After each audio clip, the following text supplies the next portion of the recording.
Welcome, everyone, to the I Am Relationships podcast. Today, the topic is to be of service, you must be fit for service. Today's episode is for, anyone who's going through a recovery process or trying to restore or reestablish a relationship with themselves around substance abuse, around challenging relationships, around seeking help, working with a counselor, and as well as people who are leading people.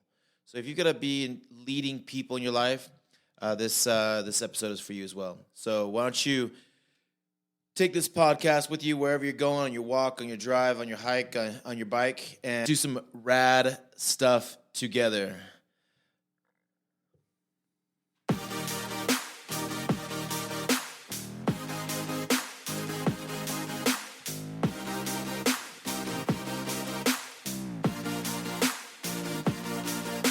Boom. My name is Shay. I'm the Eagle of Joy, a coach by trade and representing the I Am Relationships podcast team today. And the title we've got here is to be of service, you must be fit for service. And, what's the point of doing work through recovery, or, how do you become a better leader in your life for those that you are responsible for or you have to work with. And, we wouldn't be able to do this without the great support of our great our sponsor's been here since the beginning. I Am Recovery. I Am Recovery is outpatient IOP therapy, coaching, sober living outfit in Utah. They are a fantastic resource. If you know anybody or if you want to get some more information about getting IOP or outpatient resources, a sober living, working with coaches or therapists, they've got network contracts, as well as great family support, neurofeedback, drug and alcohol assessments, and a weekly family support group and resources. Very, very, very, very good outfit and good folks over there. Their phone number is 801-407-9998. That's 801-407-9998. Talk to Ryan Hymas maybe. Tell him Shay Dog, the Eagle of Joy, sent you, and see what we can't create and find ways to win together. So let's get clear on what this means. To be of service, you must be fit for service. First of all, in our life, if you're making it about yourself and you are finding that your main focus of energy and attention during the day is on use, then you're probably finding that your life diminishes. You find that your relationships aren't as fulfilling, that your experiences aren't as engaging. You probably are on the giving or receiving end of more transactional types of interactions and relationships, and that's just sad. You're gonna find yourself often not connecting with people you want to connect with. You're not gonna be really finding the support and resources you need. And when you go to find help or resource something, you might often find that there's not much love there. So enter a different approach, that if you approach your life with an attitude of, I'm here to serve and to give, and it's about the relationships that I foster. So here's what you need to know about the I Am Relationship podcast and I'm going to lean heavily on Esther Perel, who is the GOAT of relationships. And she's not the only one that said it, but she's the one that I'm thinking of right now, that the quality of your relationships is the quality of your life. So the quality of your relationships is the quality of your life, or, are the qualities of your life. What does that mean? Well, if your relationships are transactional, then you're finding yourself often in a transactional place with people around you, people that you report to, um, and that's not bad, but it could turn into a flat um, experience. And what a flat experience usually will turn into is a life of entropy, where it starts collapsing on itself. Okay, so how do you make your so okay you're willing to flip your perspective even to try it out, and if I go with an attitude of service, and what I see a lot is the attitude of service and finding ways to be of service and give service and do service and receive service, it is kind of one of those old timey values that I don't see really practiced predominantly in culture in my neighborhood around my life.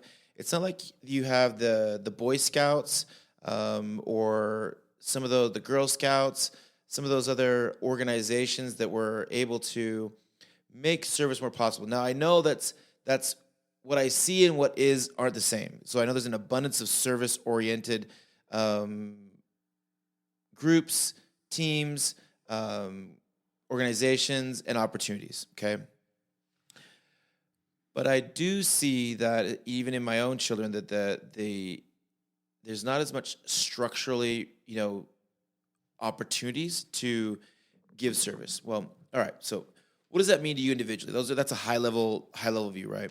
And like I said at the beginning, this is really for somebody who is kind of in a maybe they're in a program, you're in counseling, maybe you're in a relationship where you're separated right now, or you're sleeping on the couch and they're sleeping in the bedroom, or you're sleeping outside and they're on the couch, and it's just a relationship that's not working. Well, if you want to be of service, you've got to be fit for service, which means the way often to repairing the relationship is to take time, attention, and focus off of the other that's in the relationship and bring it back to yourself. That does two things. One, your feeling of powerlessness diminishes, weakens, or even goes away. Very nice. And your feeling of powerfulness, because now you're taking the attention on what you can control and what you can do about it, well, that's going to make you feel powerful. Sure you can. And when you feel like you're powerful and you can actually do something about it, Do or do not. well, then You must unlearn what you have learned. you find yourself in a place where you can take action.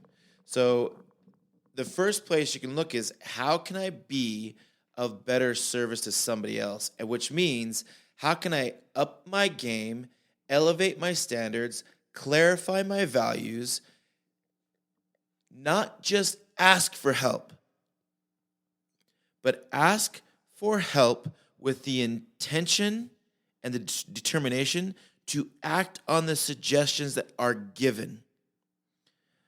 A lot of times when we're deflecting, we'll seek a coach, a therapist, a boss, a coworker, and we're asking for advice, but we're not asking with the intent to do it. This will show up maybe in, you have that kid who comes up and asks questions, but then walks away before you can answer them. Yeah, it feels like that. What are areas you can elevate your fitness for service? In this time and age and era of super high distraction and intense competition for your attention, grabbing back your attention and putting discipline around technology and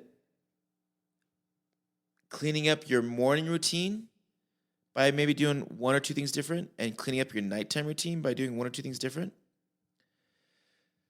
that will have a high leverage, impact on your ability to make changes, make meaningful changes in your life that you want to change. So you become more knowledgeable about something, or you practice your, vagal toning, allowing your ability to tone big emotions as they come in and act from a place of intention instead of reaction. You might find yourself now less stressed, anxious, or depressed because you're not hitting your dopamine center so much with, shorts and TikTok and YouTube and, these little drips of dopamine that we get through our devices. So if you can grab back some of your attention, you'll conserve some of your energy. If you can conserve your energy, you can actually look at your gifts and talents, because the way forward to restore some health to a relationship through service by making your ability to serve improve is going to be, you're going to lead through with your gifts and talents. And when I say gifts and talents, I really mean anything that feels good to you to do, or that you are good at, or that you like to do. So take out the things you should be doing or shouldn't be doing and focus on the things like maybe you really just want to bake some cookies. Do that. Maybe you've got a gift with penmanship and you can write a thank you note to somebody by hand. Do that.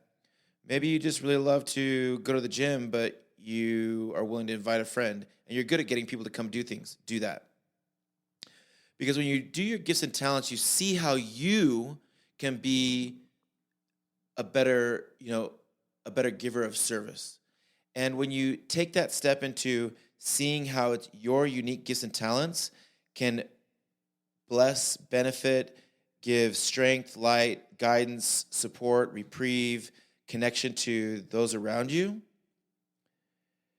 you find yourself stepping into a leadership role in your own life. And when you're in a leadership role in your own life, then you find that you are fit to lead others. So often, we want to be the big leader that people follow. Get to the chopper!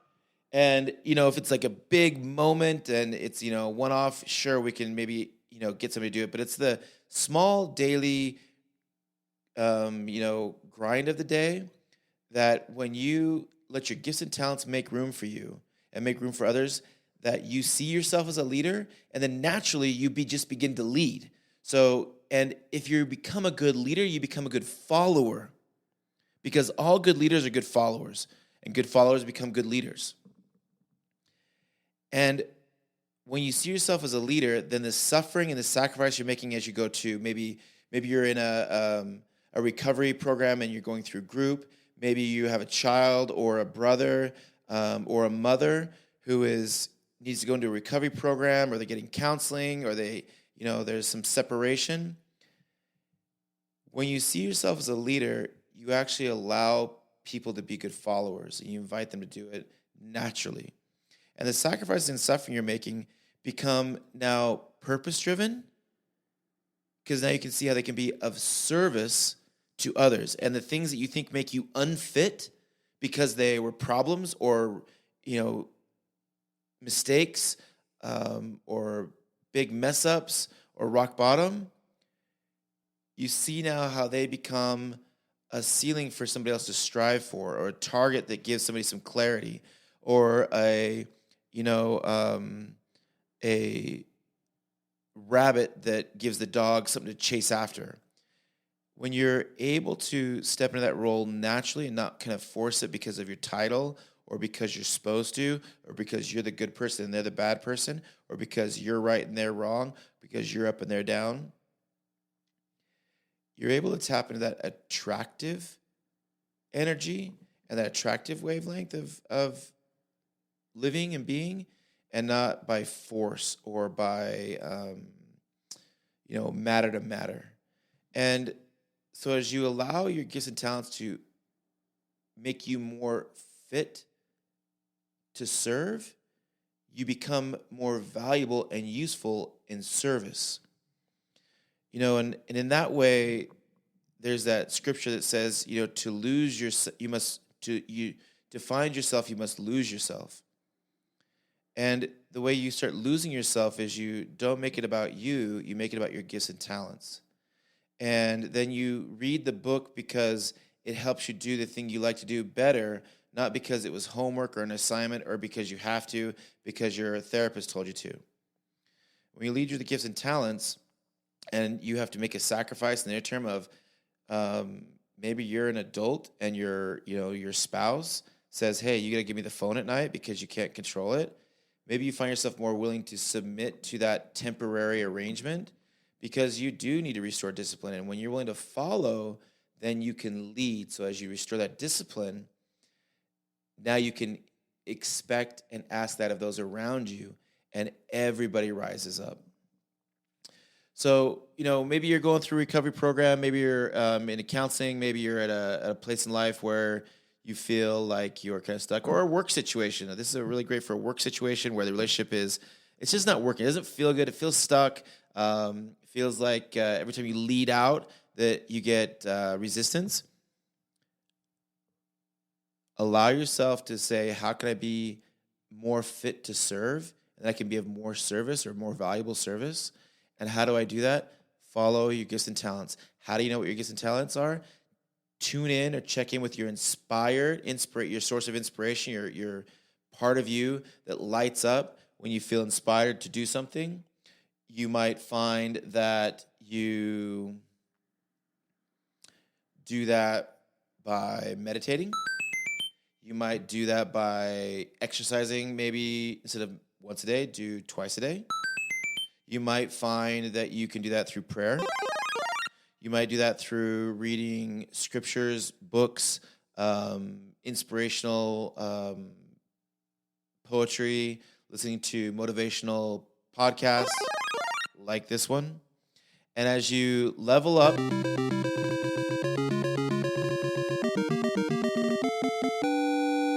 you're actually able to tell yourself and look at yourself in the mirror and say, Most impressive. as the dark part of you is intimidated by the light part of you and the part that can do. And now when you see yourself as somebody who can do, you want to serve more. And when you want to serve more and you embrace that, you don't look like it's a put down or a lesser than. Now all of a sudden, the value that you were so desired, it just comes. In fact, it flows. In fact, you might find yourself that it's trouble to receive all that that comes in.